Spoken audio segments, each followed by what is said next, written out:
How to use MailChimp for social media marketing. Hey guys, in this video, we will see how to use MailChimp for social media marketing. First, open Google Chrome and search for MailChimp. Then click on the first link to visit MailChimp's website.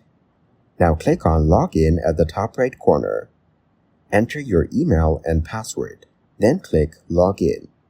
If prompted, click on I'll do this later to skip any setup guides. In the search bar, type Instagram and click on it when it appears. Click on Sync Instagram Posts. Here, you will need to enter your email and password. After syncing Instagram, go back to the MailChimp dashboard and click on Integrations from the left side menu.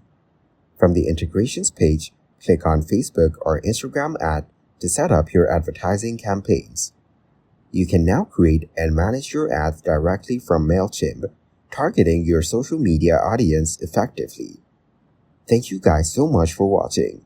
I hope you got some value. See you in the next one.